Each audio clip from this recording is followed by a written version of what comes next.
ආයුබෝවන්. ඉතින් අද මේ වීඩියෝ එකෙන් මම පෙන්වන්න හිතුවේ ජපානයේ තියෙන public housing schemes ගැන. public housing. එතකොට ජපානයේ ඉන්න අය නම් මේක දන්නවා. මේකට කියන්නේ දන්ජි කියලා. දන්ජි apartment complex එකකට බොහොම සමානයි. මේ කියන්නේ හැම සිටි එකේම හැම නගර සිටි එකේ විතරක් නෙවෙයි දැන් මෙහි ප්‍රාන්තයකට කියලා කියන්නේ ප්‍රිෆෙක්චර් එකක් කෙන් එකක් කියලා කියනවා. එතකොට මේ හැම කෙන් එකකම පාලන අධිකාරිය විසින් හදලා තියෙනවා මේ public housing schemes. ඒ පාලන අධිකාරිය යටතේ තියෙන හැම නගරයකම හැම ගමකම මෙන්න මේ වගේ public housing schemes දැක ගන්න පුළුවන්. මේ බලන්න මේ දිගටම තියෙන්නේ මේ public housing scheme. ජපානයේ දැනටමත් ජීවත් වෙන ගොඩක් අය මේ දන්ජි වල ජීවත් වෙනවා.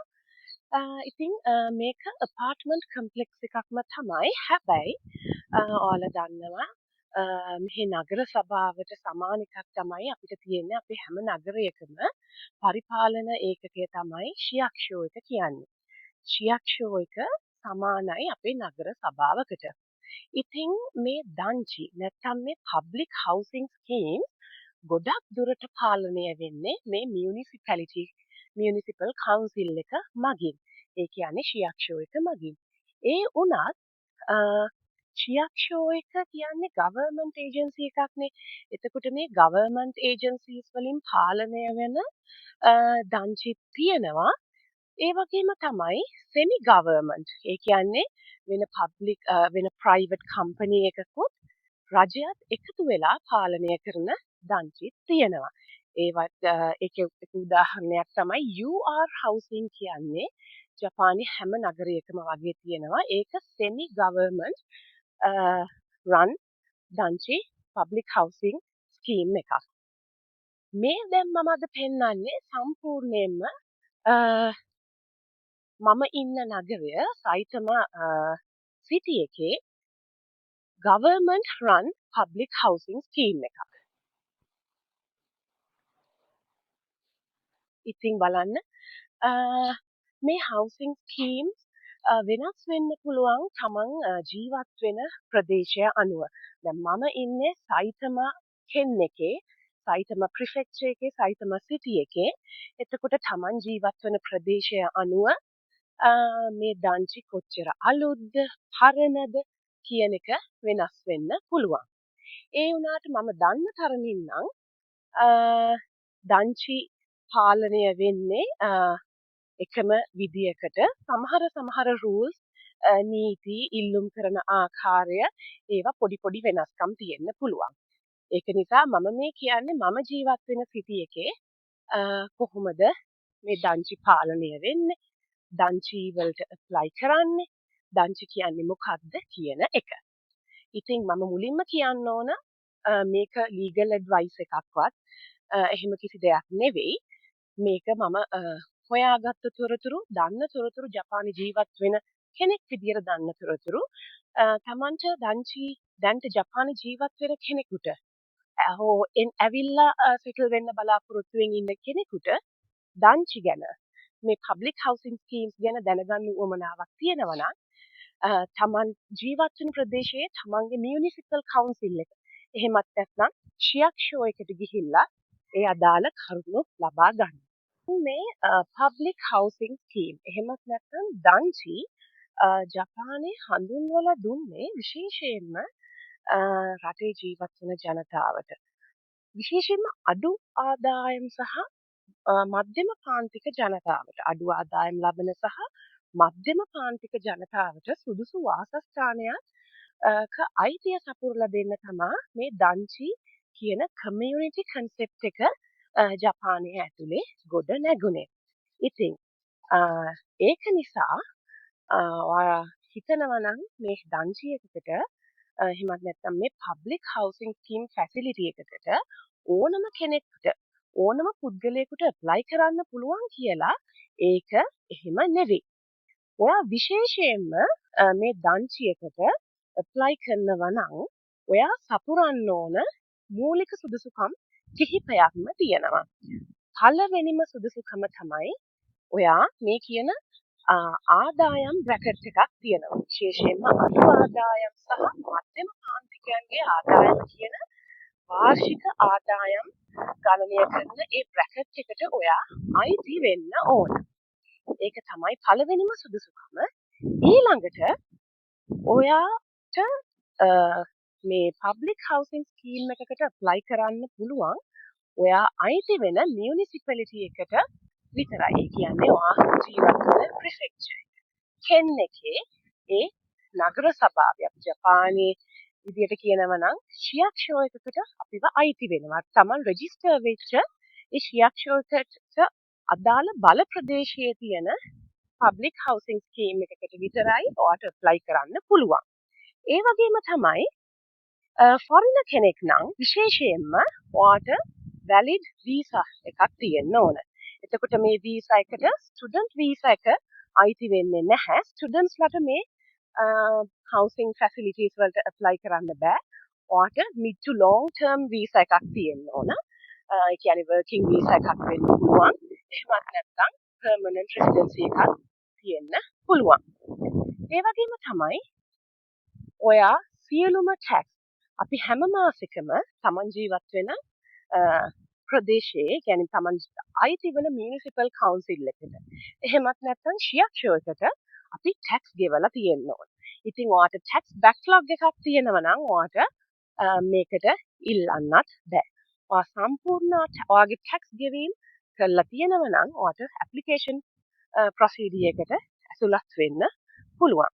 ඒ වගේම තමයි ක්‍රයිම් රෙකෝඩ් එක ඔයාගේ පොලිස් රෙකෝඩ් එක හොඳටම ක්ලියර් වෙන්න ඕන. ඒ කියන්නේ ඔයා කිසිම වරදකට සිර දඬුවම් නොලබපු කෙනෙක් වෙන්න ඕන. කිසිම නීතිය මගින් ඔයා වරදකාරයෙක් වෙලා තියෙන්න බෑ. තමන් විතරක් නෙමෙයි අයදුම් කරන පුද්ගලයා විතරක් නෙවෙයි පවුලේ සියලුම දෙනාත් කිසිම නීතිය මගින් වරදකරුවෙකු ලෙස නම් නොකරපු කෙනෙක් වෙන්නත් ඕන. ඉතින් ඔන්න ඔය වගේ සහ තවත් එක තමන් ජීවත් වන ප්‍රදේශයේ ඒ නීති රීති වලට අනුව වෙනස් වෙන්න පුළුවන්. මෙන්න මේවා තමයි basic qualifications ප්‍රධාන මූලික සුදුසුකම් ටික මේ public housing scheme එකකට apply කරන්න. ඉතින් දැන් ෆොරින කෙනෙකුට මේක apply කරන්න කිසිම ගැටලුවක් නැහැ. ඔයා මුලින්ම කරන්න ඕන දැනට ජපානයේ ජීවත් වෙන කෙනෙක් නම් ඔයාගේ අදාළ ශියක්ෂයකට ගිහිල්ලා එතනින් විස්තර ගන්න පුළුවන්. එහෙමත් නැත්නම් තමන් ජීවත් වන ප්‍රදේශයේ තමන්ට අදාළ ශියක්ෂයකේ වෙබ්සයිට් එකට ගිහිල්ලා මේ කොහොමද apply කරන්නේ මොන කාලයකද apply කරන්න කියන සියලුම තොරතුරු දැනගන්න පුළුවන්. විශේෂයෙන්ම ජපානයේ ඉන්න අයට තියෙන ගොඩක් අයට තියෙන ප්‍රශ්නයක් තමයි භාෂාවේ ප්‍රශ්නය. ඒ වුණත් ගොඩක් ශියක්ෂෝවල එහෙම නැත්නම් මේ නගර සභාවල තියෙනවා ෆොරිනර්ස්ලට උපදෙස් අපයන දවස් ඉංග්‍රීසි සහ වෙන අවශ්‍ය භාෂාවලින් විශේෂයෙන්ම ස්පැනිෂ් ඒ වගේ භාෂාවලින් ඉතින් ඔයාට ඒ තොරතුරු ඔයාගේ ශියක්ෂෝවකින් ලබා ගන්න පුළුවන්. සාමාන්‍යයෙන් මේ දංචිවලට ඇප්ලයි කරන්න තමන් ජීවත් වන ප්‍රදේශය අනුව අවුරුද්දකට 3 පාරක් 4 පාරක් නැත්තම් අවුරුද්දකට 2 පාරක් ඇප්ලිකේෂන් කෝල් කරනවා. ගොඩක් වෙලාවට අවුරුද්දකට 3 පාරක් හෝ 4 පාරක් ඉතින් මේක ඇප්ලිකේෂන් කෝල් කරනවා. ඒ ගැන අවධානයෙන් ඉන්න කෙනෙකුට නම් තමන්ගේ ශියක්ෂෝවකින් තොරතුරු ලබා ගන්න පුළුවන්. එතකොට දැන් මේ දංචිවලට ඇප්ලයි කරන අය ගොඩක් ඉන්නවා. එතකොට මේක ටිකක් තරඟකාරී. මේ දංචියක් ලබා ගන්නවා කියන එක ගොඩක්ම තරඟකාරී. එතකොට ඔයා මුලින්ම ඇප්ලිකේෂන් එක ෆිල් කරලා ඔයා ඒ ඇප්ලිකේෂන් එක ප්‍රොසෙස් වෙලා ඔයා ඒකට සුදුසුකම් ලබලා තියෙනවා නම් ඔයාට පොඩි නම්බර් එකක් එනවා. ඔයාගේ ඇප්ලිකේෂන් එක පාස් වෙලා තියෙන්නේ. ඉතින් ඇප්ලිකන්ට්ස්ලා ගොඩක් ඉන්නව නම් මේ තරඟය වැඩි නම් ඇත්තටම රැෆල් ඩ්‍රෝ එකක් තියෙනවා. ඒ කියන්නේ කුසපත් ඇදීමක් තියෙනවා. ගොඩක්ම අය ඉන්නවනම්. ඉතින් කුසපත් ඇදීමෙන් ඒක කරන්නේ ගොඩක්ම අය ඉන්නව නම් විතරයි. සමහර තැන්වල නම් ඒක කරන්නෙම නැති තරම්.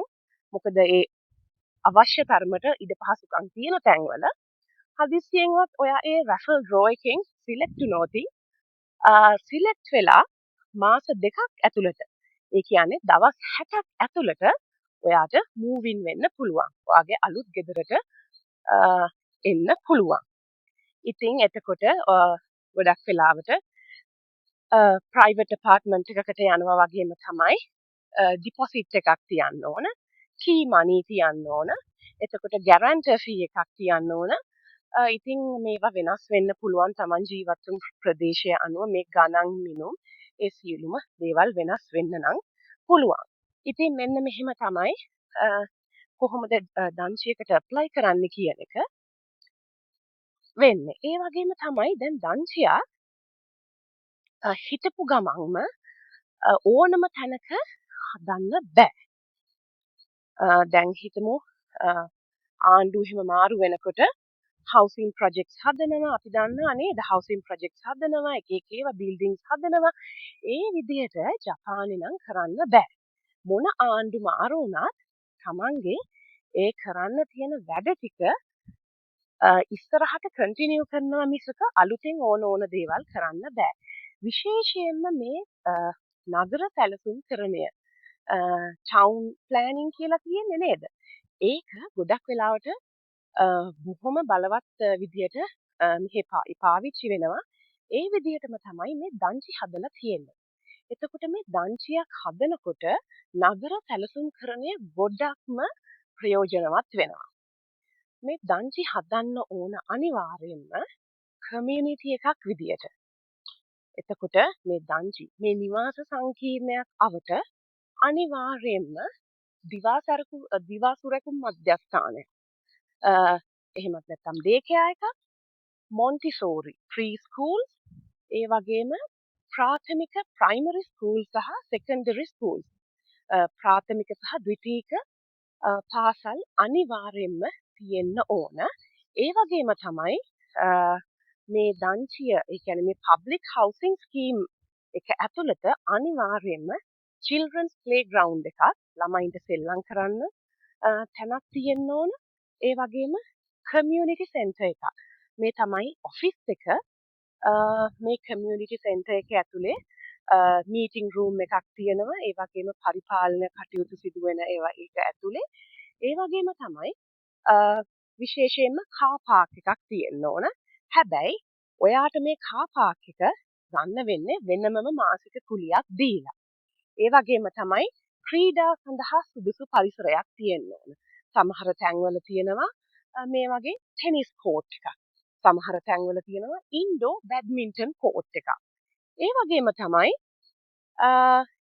මේ හවුසින් ස්කීම් එකට ආසන්නවම පාක් එකක්, උද්‍යානයක් අනිවාර්යයෙන්ම තියෙන්න ඕන. ඉතාම ළඟ වෙන්න පුළුවන්, නැත්නම් සාමාන්‍යයෙන් ඇවිදගෙන යන දුරකින් වෙන්න පුළුවන්. එතකොට ඒ පාක් එකේ තියෙනවා ළමයින්ට සෙල්ලම් කරන්න වෙනම තැනක් ආපහු. ඒ වගේම ව්‍යායාම කරන්න, ඇවිදින්න ඒ වගේ තැන් තියෙනවා. ඒ වගේම තමයි මේ පබ්ලික් හවුසින් ස්කීම් එකක මේ කම්ප්ලෙක්ස් එකක් ආසන්නවම විශේෂයෙන්ම සුපර් මාකට් දෙකක් තුනක්, ඒ වගේම පොඩි කඩමණ්ඩියක්, අවශ්‍ය කරන හොස්පිටල්ස්, ෆාමසි එකක්, ක්ලිනික්ස්, පෙට් ක්ලිනික්ස්, මේ හැම දෙයක්ම තියෙන්න ඕන. මේවා මේ හිතුන ගමන් හදන්න පුළුවන් බිල්ඩින්ග්ස්වත් ප්‍රොජෙක්ට්ස්වත් නෙවෙයි. ඉතින් මේ හැම දෙයක්ම විශේෂයෙන්ම ඒ වගේම තමයි හැම පැත්තකටම යන ප්‍රවාහන, පොදු ප්‍රවාහන සිස්ටම් එකකුත් අනිවාර්යයෙන්ම තියෙන්න ඕන. හැම පබ්ලික් හවුසින් ස්කීම් එකක් අසලින්ම යන බස් එකක් තියෙන්න ඕන. ඒක ආසන්නතම රේල්වේ ස්ටේෂන් එකට යන්න පුළුවන්. එතකොට කමියුනිටි ට්‍රාන්ස්පෝර්ට් සිස්ටම් එකක්. එතකොට ඒ කියන්නේ සාමාන්‍යයෙන් වැඩිහිටි අය ගොඩක් යන elderly community transport system එකක් මේ තියෙනවා. මේ සයිතම සිටි එකට නම් තියෙන්නේ නිල් පාට බස් එකක්. ඉතින් ඒක තමන් ජීවත් වෙන ප්‍රදේශය අනුව වෙනස් වෙන්නත් පුළුවන්. ඉතින් මෙන්න මේ හැමදේම සැලකිල්ලට අරගෙන තමයි මේවා නිර්මාණය කළා සැලසුම් කළා තියෙන්නේ. ඉතින් මම කලින් කිව්වා වගේ මේ මෙතන තියෙනවා මේ පාර දෙපැත්තෙම දැන් මම පෙන්නන එකේ පාර දෙපැත්තෙම මේ හවුසින් ස්කීම් එක හදලා තියෙනවා. ඉතින් මේ පැත්තේ තියෙන එකේ මේ චූටි ප්ලේග්‍රවුන්ඩ් එකක් තියෙනවා. ඉතින් මේ වගේ පහසුකම් ලබා දීලා තියෙනවා ජනතාවට. ඉතින් ජපන් ජාතිකයන්ට විතරක් නෙවෙයි මේවයි විදේශිකයන්ු ජීවත් වෙනවා. එතකොට මේවයි නඩත්තුව සිදු වෙන්නේ නගර සභාව හරහා. විශේෂයෙන්ම මේක government run public housing scheme එකක් හින්දා. එතකොට private run housing schemes නොත් තියෙනවා semi government. එතකොට ඒ අදාළ විදිහට මේවයි පිරිසිදු කිරීම කටයුතු වෙනවා. ඒ වගේම තමයි අනිවාර්යයෙන්ම මේක community එකක් විදිහටනේ මේක පවතීගෙන යන්නේ. එතකොට මේ හැම බ්ලොක් එකකටම ප්‍රෙසිඩන්ට් කෙනෙක් වගේ ගොඩක් දංචිවල ඉන්නවා. එතකොට මේවයි තියෙන පොදු කටයුතු පොදු සාමාන්‍යයෙන් මම දන්න තරමින් හැම ඉරිදම ගෙදරින් එක්කෙනෙක් එක අපාර්ට්මන්ට් එකකින් එක්කෙනෙක් එනවා මේ පොදු ක්ලීනින් කටයුතු වලට පොදු පිරිසිදු කිරීම කටයුතු එහෙම කරන්න තියෙනවා නම් ඒ වගේම ස්ටෝරේජ් තියෙනවා කුණු දාන්න වෙනම තැනක් තියෙනවා ඒ වගේම පොත් පත්තර ඒ වගේ ස්ටෝරේජස් මේ පේන්න තියෙන්නේ. ඉතින් මේ විදියට මේ තියෙන ටෙනිස් කෝට් එකකුත් තියෙනවා. ගොඩක් අය මම දැකලා තියෙනවා මෙතනින් යන්නේනකොට හැමදාම ටෙනිස් ගේම් එකක් නම් තියෙනවම තමයි. ඉතින් මේ තියෙන්නේ ඒ වගේ ස්ටෝරේජස් community center එකක් අර community run facility එකක් තමයි. මේක තනි තනියෙන් ජීවත් වෙනවට වඩා අර සාමූහික බැඳීමක් ගොඩක් ගොඩනගන්න උත්සාහ කරලා තියෙනවා මේ වගේ public housing schemes වලින් අඩුම ගානේ සතියකට එකපාරක් ඉරිදාවකට වගේ එකතු වෙලා සමහර ඒ තියෙන උත්සව මොන හරි කරන්න තියෙන දේවල් ගැන ඒගොල්ලෝ කතා කරනවා. එතකොට මේ බලන්න මේ පාර දෙපැත්තෙම තියෙනවා මේක. මෙතනින් මේ බිල්ඩින් එකේ මෙන්න මේ බිල්ඩින් එකේ පිටිපස්සේ තියෙනවා ඩේ කෙයා සෙන්ටර් එකක්. සමහර දැන් මේ කම්ප්ලෙක්ස් එක ඇතුලේ නම් මම දන්නේ නැහැ දිවාසුරකුම් මධ්‍යස්ථානයක් තියෙනවද කියලා. මම දන්න තරමින් නැහැ. ඒ වුණාට government run day care center එකක් මෙතන පිටිපස්සේ තියෙනවා. ඒ වගේම තමයි මෙතන එහා පැත්තේ පිටිපස්සේ මේ පේන බිල්ඩින් එකට පිටිපස්සේ තියෙනවා එක වසරේ ඉඳන් 6 වසර වෙනකන් තියෙන ඉස්කෝලේ ප්‍රයිමරි ස්කූල් එක. ඔතනින් ඉස්සරහට ගියාම පාක් එක තියෙනවා. ඊට පස්සේ සුපර් මාකට් තියෙනවා. ඉතින් මේ බලන්න මෙතන මේ අර කමියුනිටි බස් වලට නවත්තන්න එහෙම තියෙනවා. ඉතින් මෙතනින් ඉස්සරහ සුපර් මාකට් තියෙන ප්‍රධාන හැම දෙයකටම මිනිස්සුන්ට පයින් ඇවිදින දුරට මේවා සේරම සම්බන්ධ වෙලා තියෙනවා. මිනිස්සුන්ගේ ජීවන තත්ත්වය උසස් විදියට පවත්ව ගන්න. public housing facility එකක් වුණත් අර පේන මම ඔයාලට පේනවද මන් දන්නේ නැහැ. අර රෝස පාට බිල්ඩින් එකක් තියෙන්නේ. ඒක තමයි day care center එක. ඒක ආණ්ඩුවෙන් කරගෙන යන තව ශියක්ෂෝගෙන් එහෙමත් නැත්නම් municipal council එකෙන් කරගෙන යන day care center එකක් තමයි ඒක. ඉතින් මං හිතන්නේ මේ කම්ප්ලෙක්ස් එකට අදාළ day care එක විදියට ඒක භාවිතා වෙනවා ඇති. ඉතින් මේ බලන්න. දැන් මට පෙන්වන්න මම දැකලා තියෙනවා විතරක් නෙවෙයි අනිවාර්යයෙන්ම මේ හැම housing complex එකක්ම accessible වෙන්න ඕන. ඒ කියන්නේ ආබාධ සහිත පුද්ගලයෙකුට උනත් මේ බිල්ඩින් එකක් මේ නිවාස සංකීර්ණයක් කිසිම බාධාවකින් තොරව පාවිච්චි කරන්න පුළුවන් වෙන්න ඕන. එතකොට මේ කම්ප්ලෙක්ස් එකේ නිවාස කිහිපයක් තියෙනවා. බිල්ඩින් එකක්ම වෙන් වෙලා තියෙනවා. ආබාධ සහිත පුද්ගලයෙකුට වුණා සුදුසු විදිහට ඒ කියන්නේ වීල් චෙයා යූසර් කෙනෙක්ට නම් අනිවාර්යෙන් ඔයාලා දන්නවා රෑම්ප් එකක් තියෙන්න ඕන. රෑම්ප් එකක් කියන්නේ ස්ලෝප් එකක් විදිහට තියෙන්න ඕන පාරවල්. මොකද වීල් චෙයා යූසර් කෙනෙකුට පඩිපෙල් තියෙන තැනක් පාවිච්චි කරන්න බෑනේ. එතකොට එයාලගේ එන්ට්‍රන්ස් එක එක්සිට් එක ඒ හැම දෙයක්ම වීල් චෙයා ඇක්සෙසිබල් වෙන්න ඕන. ඒ වගේම ඇම්බියුලන්ස් එකක් ගේ ඇතුළ කියන්නේ ගේට ආසන්නවම නවත්තන්න පුළුවන් වෙන්නත් ඕන. ඉතින් ඒකත් කල්පනාවට අරගෙන තියෙනවා. ඒක අනිවාර්යෙන්ම මේ බිල්ඩින් ප්‍රොජෙක්ට්ස් පටන් ගන්නකොටම ඇක්සෙසිබල් නිවාස කිහිපයක්වත් නැත්තම් මේවා අප්‍රූව් වෙන්නේ නැහැ. ඔයාලා දන්නව ඇති ලංකාවේ ඒක ගොඩක් වෙලාවට දැන් නම් ක්‍රියාත්මක වෙනවා. හැබැයි බිල්ඩින් එකක් ඕනම පොදු ගොඩනැගිල්ලක් බැංකුවක් ෆුඩ් සිටි එකක් හොටෙල් එකක් සහ පොදු ස්ථානවල බිල්ඩින් එකක ප්ලෑන් එක පාස් වෙන්න නම් අනිවාර්යෙන්ම ඒක ආබාධ සහිත පුද්ගලයන්ට වුණත් භාවිතයට සුදුසු විදියට තියෙන්න ඕන. ඔයාලා දැකලා ඇති සමහර වෙලාවට ෆුඩ් සිටිස් වල අර ස්ලෝප් එක වගේ තියෙන්නේ රෑම්ප් එක ඒක නිකන් අපේ ට්‍රොලි එක තල්ලු කරගෙන යන්න විතරක් නෙවෙයි තියෙන්නේ වීල් චෙයා එකක් යූස් කරන කෙනෙක්ට ලේසියෙන්ම පඩිපෙල් භාවිතා කරන්නේ නැතුව ඒක යන්න. ඉතින් මෙහෙත් එහෙමයි ලංකාවේ සමහර වෙලාවට ප්ලෑන් එක පාස් කරනවා ඒ වගේ ගැන කිසිම දෙයක් බලන්නේ නැහැ. එතකොට accessible disability accessible apartments ඒවයි ටොයිලට්ස් එහෙම වෙනස් ඔයාලා දන්නවා. එතකොට බාත්රූම් එක නාන කාමර මේවා වෙනස් ආබාධ සහිත පුද්ගලයන්ට පාවිච්චි කරන්න සුදුසු විදියට හදලා තියෙනවා. ඒ වගේ apartments මේ public housing scheme එකක අනිවාර්යෙන්ම තියෙනවා. ගොඩක් වෙලාවට ඒක තියෙන්නේ පළවෙනි තට්ටුවේ ෆස්ට් ෆ්ලෝ එකේ. සමහර apartments වල තියෙනවා ටිකක් ඒව නම් semi government කියන්නේ ආණ්ඩුවයි ප්‍රයිවට් සෙක්ටර් එකයි එකතු වෙලා කරන කම්ප්ලෙක්ස් වල ඔයාලට ලිෆ්ට් එකක් එහෙම බලා ගන්න පුළුවන්. නැත්නම් තියෙන්නේ මෙන්න මේ වගේ පඩිපෙල් තමයි. ඉතින් හැම බිල්ඩින් එකකටම බිල්ඩින් නොම්බරයක් තියෙනවා. අඳුන ගන්න පුළුවන් තමන්ගේ ගේ මොකක්ද කියලා. ඉතින් මේ බලන්න දැන් ඔයාලට පේනවා නේද මේ කාර් නවත්තලා තියෙනවා. එතනින් එහා පැත්තේ තියෙන්නේ මම අර කිව්වා වගේ ලොකු පාර්ක් එකක්. හැමෝටම ගිහිලා සෙල්ලා කියන්නේ පිට අයට එන්නත් පුළුවන් ඕනම කෙනෙක්ට පාවිච්චි කරන්න පුළුවන් ලොකු පාර්ක් එකක් තියෙන එක. මෙතනින් එහා පැත්තේ සොකර් ග්‍රවුන්ඩ් එකකුත් තියෙනවා.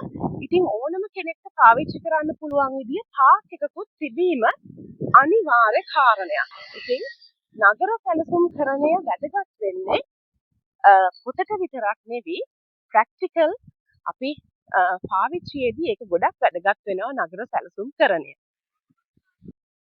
මේ ගෙවල් ඇතුල් දැන් එළියෙන් මෙහෙම පෙනුනට නිකන් අර පෙට්ටි වගේ මේවා ඇතුළට ගිහිල්ලා බැලුවම ඇත්තටම මේවයි අපි මොඩර්න් ෆැසිලිටිස් කිව්වට මනුස්සයෙකුට ජීවත් වෙන්න ඕන අත්‍යවශ්‍යම මූලික පහසුකම් තමයි තියෙන්නේ. ඒවා අපේ විශේෂයෙන්ම මේ ඩිවලොපින් අපේ වගේ කන්ට්‍රීස් රටවල් වලට ටිකක් මොඩර්න් ෆැසිලිටිස් උනාට ඒවා මිනිස්සුන්ට අත්‍යවශ්‍ය පහසුකම්. බාත් ටබ් එකක් කියන්නේ සාමාන්‍යයෙන් අපේ වගේ රටක නම් ටිකක් ලක්ෂරි එකක්. හැබැයි මේ වගේ රටක නම් බාත් ටබ් එකක් එක්ක තියෙන බාත්රූම් එකක් කියන්නේ ඒක මූලික අවශ්‍යතාවයක්. මොකද සීතල කාලෙට මෙහි හැම කියන්නේ මෙහි සංස්කෘතිය අනුව බාත් ටබ් එකක් ගෙදර අනිවාර්යයෙන්ම තියෙනවා. ඉතින් මේවා මෙහෙම එළියෙන් පෙනුනට මේවා ඇතුළ බොහොම ලස්සනට තියෙනවා. ඒ වගේම තමයි මේ නිවාස තෝරගන්නකොට ඔයාගේ පැවැත්ම මම කලින් කිව්වා ආබාධ සහිත පුද්ගලයෙක් ඉන්නවා නම් ඒ අවශ්‍යතාවය අනුව ගයක් තෝරගන්න පුළුවන්.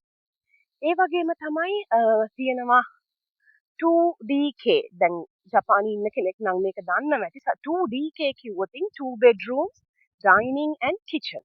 එතකොට 3DK කිව්වොත් 3 bedrooms dining and kitchen. එතකොට 2LDK කිව්වොත් 2 bedrooms living area dining and kitchen. ඉතින් මෙන්න මේ තමන්ගේ අවශ්‍යතාවයන්ට අනුව මේ ගෙවල් තෝරගන්නත් පුළුවන්.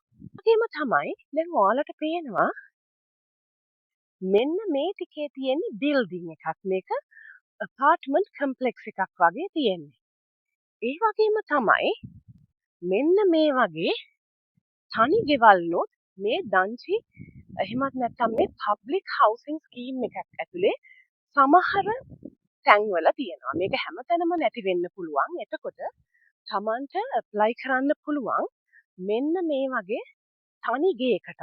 ඒ කියන්නේ මේක තට්ටු දෙකේ ගයක්. එතකොට private entrance එකකුත් එක්ක තියෙන මේ බලන්න.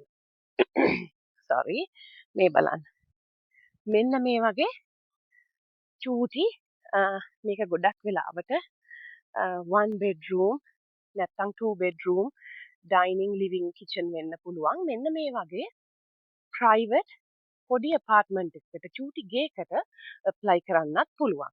ඉතින් ඒක availability එක අනුව තමයි ඔයා ජීවත් වෙන ප්‍රදේශයේ මේ public housing scheme එකේ මේ වගේ facility එකක් තියෙනවා නම් ඔයාලට කතා කරලා බලන්න පුළුවන් කොහොමද කියන එක. ඉතින් මේ හැම පොඩි හැම පාරකම මේකේ තියෙනවා මේ වගේ notice board එකක්. මම කලින් කිව්වා වගේ community center එක office එකක් තියෙනවා. ඉතින් මෙන්න මෙහෙම තමයි මේ public housing scheme පාලනය වෙන්නේ. ඉතින් අඩු ආදායම් සහ මධ්‍යම පාන්තික ආදායම් ලාභීන්ට මේ හදපු public housing scheme system එක දැන් ජපානයේ තවත් ඉස්සරහට ගිහිල්ලා තියෙනවා. private sector එකක් දැන් මේකට ගොඩක් දායක වෙනවා. ඒ කියන්නේ මිනිස්සුන්ට දරන්න පුළුවන් මුදලකට ජීවිතේ හොඳට ගත කරන්න. ඒ කියන්නේ රස්සාවක් කරලා හොඳට ඉන්න තැනක් ඕනනේ. ඒ වගේ පහසුකම් මිනිසුන්ගේ මූලික අවශ්‍යතා පහසුකම් සපුරන්න ආණ්ඩුව සහ ගොඩක් private sectors දැන් එකතු වෙලා තියෙනවා. ඉතින් මෙන්න මෙහෙම තමයි මේ බලන්න චුට්ටියට තියෙන්නේ. ඉතින් මේවා හැදිලා තියෙන්නේ. මේ බලන්න පුංචි ඉදේ වුණත් ලස්සනට වත්ත හදාගෙන තියනවා නේද? ඉතින් කීප තැනකින්ම පිවිසුම් මාර්ග තියෙනවා, එන්ට්‍රන්ස් තියෙනවා. එක තැනකින් විතරක් නෙවෙයි. ඉතින් විශාල ප්‍රදේශයක මෙහෙම පැතිරිලා තියෙනවා. මේ බලන්න හරිම නිස්කලංකයි. මේවා ටිකක් හවසට තමයි ළමයි එළියට බැස්සම සෙල්ලම් කරන සද්ද විතරයි ඇහෙන්නේ. ඒ තරම්ම නිස්කලංකයි. ඉතින් තමන්ගේ ආදායම අනුව මේ විදිහේ ගයක් තෝරගන්න පුළුවන්. තමන්ගේ ආදායමට සරිලන විදිහේ ගයක් වාසස්ථානයක් තෝරගන්න පහසුකම් දීලා තියෙනවා. ඉතින් ජපානයේ ඉන්න කෙනෙක් නම් දැනටත් ජපානයට ඇවිල්ලා සෙටල් වෙන්න බලාගෙන ඉන්න කෙනෙක් නම් මං හිතනවා මේ තොරතුරු ටිකක් හරි ප්‍රයෝජනවත් වෙයි කියලා. ඉතින් එහෙනම් අපි තවත් වීඩියෝ එකකින් හම්බ වෙමු.